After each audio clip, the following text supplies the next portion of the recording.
तो क्या हालचाल सत श्री अकाल, मैं हूं नियॉन मैन एंड गाइस आज हम लोग बात करने वाले हैं इंडिया वर्सेस पाकिस्तान के बारे में। तो पाकिस्तान इंडिया से एक चीज अपील की है। यस गाइस, आप लोगों को पता ही होगा कि इंडिया ने Indus water treaty with Pakistan को सस्पेंड कर दिया है, जहां से पाकिस्तान का मेजर वाटर सप्लाई आता था। तो ऑफ कोर्स यार उन पर काफी बड़ा इंपैक्ट पड़ने वाला है। वेल, यही ट्रीटी को लेकर बताया जा रहा है कि रिपोर्टेडली पाकिस्तान के मिनिस्ट्री ऑफ वाटर रिसोर्सेज के सेक्रेटरी इंडिया के जल शक्ति मिनिस्ट्री को एक लेटर लिखे, जहां पर उनसे अपील किया गया कि ये डिसीजन को रीथिंक करे। एंड खाली रिक्वेस्टिंग टोन में नहीं था, ये थोड़ा सा एग्रेसिव टोन भी था कि आप जो कर रहे हो वो इलीगल है, ये पाकिस्तान के लोग एंड उनके इकोनॉमी पर एक अटैक है। बट या of course as expected India ने ये अपील को रिजेक्ट कर दिया। एक सीनियर सोर्स ने स्टेटमेंट दिया कि भाई ये ट्रीटी नेगोशिएट हुआ था in the spirit of goodwill and good neighbourliness. हम लोग ये ट्रीटी के साथ परसिस्ट किए थे despite the fact that it was flawed against India. But अब जो ये पाकिस्तान इसको सपोर्ट करना बंद नहीं कर रहे हैं, ये चीज होना ही था। अब एक तरफ पाकिस्तान का इंडिया के साथ तो टेंशन बढ़ ही रहा है, दूसरे तरफ बलूचिस्तान ने पाकिस्तान से इंडिपेंडेंस अनाउंस कर दिया। यस गाइस, उनके एक लीडर ने अर्ज किया इंडिया एंड यूनाइटेड नेशन से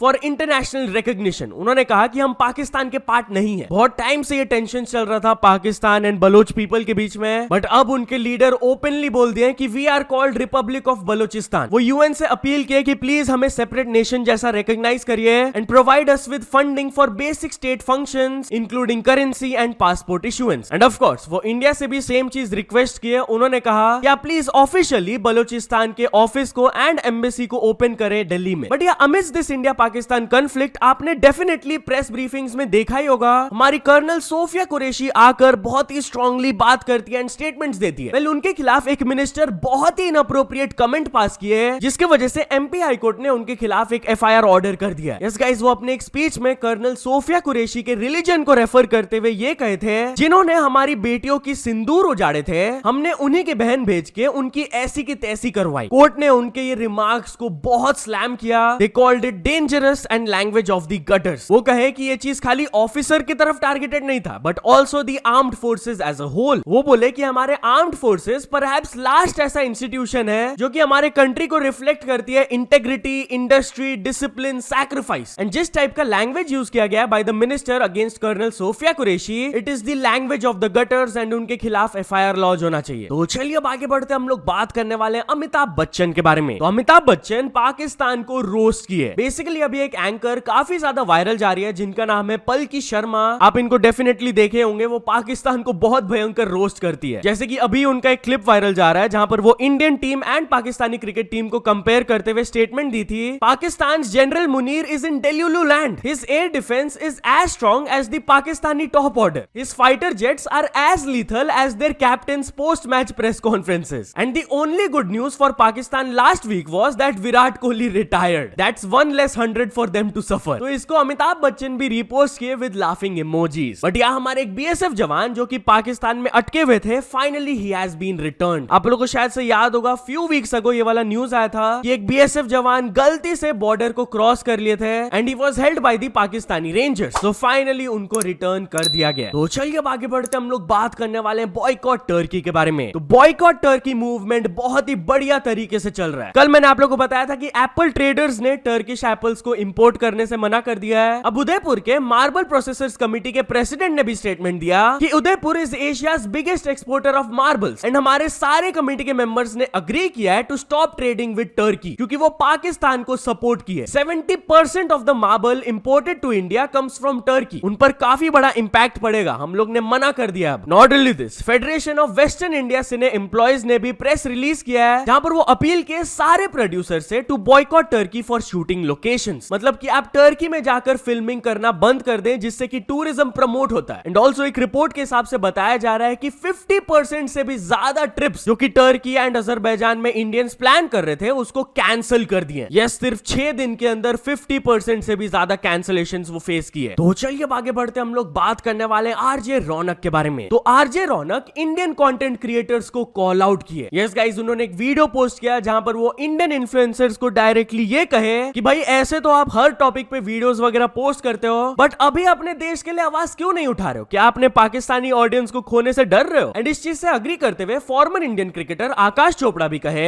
needed to be said, thanks Raunak for saying it. ये बहुत सही वक्त है समझने के लिए कि कौन कहां खड़ा रहता है। Silence is akin to colluding with the enemy. जय हिंद इंडिया। क्या आप लोगों को पता है कि एक 8 साल के बच्चे ने अपने सेविंग्स को डोनेट कर दिया to the Indian armed forces. Yes, Tamil Nadu के एक 2nd ग्रेड स्टूडेंट का ये वाला स्टोरी आ रहा है, जो कि अपने pocket money and small contributions को कलेक्ट करके डोनेशन कर दिए to our country's armed forces. ये बच्चे ने कहा कि मैं अपने पैसे को बचाकर आर्मी सोल्जर्स को दिया क्योंकि मैं उनका हेल्प करना चाहता हूं, जो कि हमें प्रोटेक्ट करते हैं। तो चलिए अब आगे बढ़ते हैं। हम लोग बात करने वाले नीरज चोपड़ा के बारे में। तो नीरज चोपड़ा को honorary rank of lieutenant colonel के साथ कन्फर किया गया। Yes guys, double Olympic medallist Neeraj Chopra को कन्फर किया गया with this honorary rank. Ministry of defence की तरफ से ऑफिशियल नोटिस आया था इसके रिगार्डिंग कि टेरिटोरियल आर्मी की तरफ से उनको ये ऑनर दिया गया। तो चलिए अब आगे बढ़ते हैं। हम लोग बात करने वाले हैं आमिर खान के बारे में। तो क्या आमिर खान का अपकमिंग मूवी सितारे जमीन पर इज कॉपीड एंड उसे बॉयकॉट क्यों किया जा रहा है? वेल गाइस, जैसे ये मूवी का ट्रेलर रिलीज हुआ, लोगों ने कंपैरिजन वीडियोस बनाया दिखाते हुए कि ये चैंपियन मूवी से कॉपीड है। वो साइड बाय साइड कंपैरिजंस दिखाए कुछ सीन्स का, जो कि पूरा कॉपीड लग रहा है। वेल ऐसा इसलिए क्योंकि ये मूवी ऑफिशियली एक रीमेक है and it is based on the champions movie. But Aamir Khan को बॉयकॉट क्यों किया जा रहा है? हुआ क्या कि 3 दिन पहले आमिर खान प्रोडक्शंस की तरफ से एक पोस्ट आया था, जहां पर वो हमारे इंडियन आर्म्ड फोर्सेस को अप्रिशिएट कर रहे थे एंड ऑपरेशन सिंदूर के लिए कांग्रेचुलेट कर रहे थे। बट लोगों को ये टाइमिंग अच्छा नहीं लगा कि आप इतने दिनों से शांत थे एंड जब आपका ट्रेलर रिलीज होने वाला था उससे जस्ट पहले आपने पोस्ट किया। इससे रिलेटेड बहुत सारे पोस्ट वायरल जा रहे हैं एंड आमिर खान को इसके वजह से बहुत हेट मिल रहा है। तो चलिए अब आगे बढ़ते हम लोग बात करने वाले मिथुन चक्रवर्ती के सन नमशी के बारे में। तो मिथुन चक्रवर्ती के बेटे बॉलीवुड को फेक बोले एंड उन्हें स्लैम किए। उन्होंने एक इंटरव्यू के दौरान कहा कि मेरे फादर बहुत ही down to earth and humble person है, लेकिन बॉलीवुड के लोग बहुत ही फेक रहते हैं। My father is an exception. Further उन्होंने कहा कि अगर आज मिथुन चक्रवर्ती बंगाल से आते हैं, आई डोंट थिंक बॉलीवुड उनको चांस भी देते। लॉन्च नहीं किया जाता उन्हें। आजकल सिर्फ नेम्स एंड बैकग्राउंड्स को प्रायोरिटाइज किया जाता है। उन्होंने कहा कि we don't look for talent now, we look for names. तो चलिए अब आगे बढ़ते हम लोग बात करने वाले एक्टर टिन्नू आनंद के बारे में। तो एक्टर टिन्नू आनंद का एक कंट्रोवर्शियल व्हाट्सएप मैसेज वायरल जाने लगा, जिसको वो बाद में डिफेंड किए। बेसिकली उनके सोसाइटी के व्हाट्सएप ग्रुप से एक मैसेज वायरल जाने लगा, जहां पर वो बोल रहे थे कि अभी मैं शूट से वापस आया हूं and I was greeted by terrifying street dogs. अब मैंने इस चैलेंज को ले लिया। I have a hockey stick to face them. तो मैं सारे डॉग लवर्स को वार्निंग दे रहा हूं, या तो उन्हें घर ले लो, नहीं तो मैं एक्शन लेने वाला हूं। इसके बाद कुछ लोग उनको हेट देने लगे कि भाई ये कैसा तरीका है कहने का, हॉकी स्टिक से मारूंगा मैं स्ट्रीट डॉग्स को। बट कुछ लोग उनको डिफेंड भी किए कि भाई स्ट्रीट डॉग्स उनको काट देंगे तो फिर कौन लेगा रिस्पॉन्सिबिलिटी, उनको खुद को डिफेंड तो करना होगा ना। एंड सेम चीज टिन्नू आनंद भी कहे। वो बोले कि जब उनकी बेटी अपने पेट डॉग को बचा रही थी, तब एक स्ट्रीट डॉग अटैक की वजह से शी फ्रैक्चर्ड हर रिस्ट, जिसके वजह से टिन्नू आनंद हैड टू पे 90,000 रुपीज एंड 2 सर्जरीज करवाने पड़े। तो भाई मैं क्यों सफर करूं स्ट्रीट डॉग्स की वजह से? और जो मैंने हॉकी स्टिक को रेफर किया था, that was a means of self defence. मैं 80 साल का हूं, अगर डॉग मुझे अटैक करेगा तो मैं खुद को डिफेंड तो करूंगा ना। तो चलिए अब आगे बढ़ते हम लोग बात करने वाले कुछ इंस्पिरेशनल स्टोरीज के बारे में। तो गाइस अभी काफी सारे एग्जाम्स के रिजल्ट्स आए हैं एंड बहुत सारे इंस्पिरेशनल स्टोरीज भी बाहर आए, जैसे कि एक एसिड अटैक सर्वाइवर सीबीएसई में 95.6% स्कोर की। She is from Hisar Haryana and उन्होंने बताया कि मैं एक एसिड अटैक विक्टिम हूं, being a visually challenged girl. बहुत सारे चैलेंजेस थे बट मेरे पेरेंट्स एंड टीचर्स ने मुझे बहुत ज्यादा हेल्प किया। रिपोर्टेडली उनके फादर बताया कि जब वो सिर्फ 3 साल की थी, उनके नेबर्स ने उनके ऊपर एसिड अटैक किया था। तब से she lost her eyesight and अब वो क्लास 12 में इतना ब्रिलियंटली परफॉर्म की। ऑल्सो पुणे से 2 वेस्ट पिकर्स का स्टोरी वायरल जा रहा है, जिनको टॉन्ट किया जाता था एज अनपढ़, तो उन्होंने एसएससी क्लियर किया। फर्स्टली एक 27 ईयर ओल्ड वुमेन बताई कि बार बार मुझे अनपढ़ बोला जाता था बाय माय इन लॉज, वो लोग मुझे ह्यूमिलेट करते रहते थे एंड इसको लेकर कांस्टेंट फाइट्स होते रहते थे। तो मैं उनके घर को छोड़कर पुणे आई, अपना खुद का कमाकर खुद से जी एंड मुझे उन्हें गलत भी प्रूव करना था। तो उसके बाद वो एसएससी एग्जाम की एंड शी स्कोर्ड 48%। वो क्लियर की एग्जाम को, जिसके बाद उनके हस्बैंड एंड आसपास के सारे लोग कांग्रेचुलेट किए। सेकेंडली एक 26 year old single mother reveal की कि at the age of 20 she got married and उनको कॉन्स्टेंटली इन लॉज मॉक करते थे for a lack of schooling कि तुम अनपढ़ हो। अब जब उनके हस्बैंड कोविड पैंडेमिक के दौरान गुजर गए, उन्होंने डिसीजन लिया कि मैं खुद पढ़ूंगी एंड खुद का कमाऊंगी, जिसके बाद अभी वो एसएससी एग्जाम देकर 58% स्कोर की and she pass the examination. So या तो चल दोस्तों, आज के वीडियो के लिए बस इतना ही। अगर आपको ये वीडियो थोड़ा सा भी पसंद आया हो तो लाइक कर देना, चैनल को भी तक सब्सक्राइब नहीं किए हो तो जल्दी से जल्दी सब्सक्राइब भी कर लेना।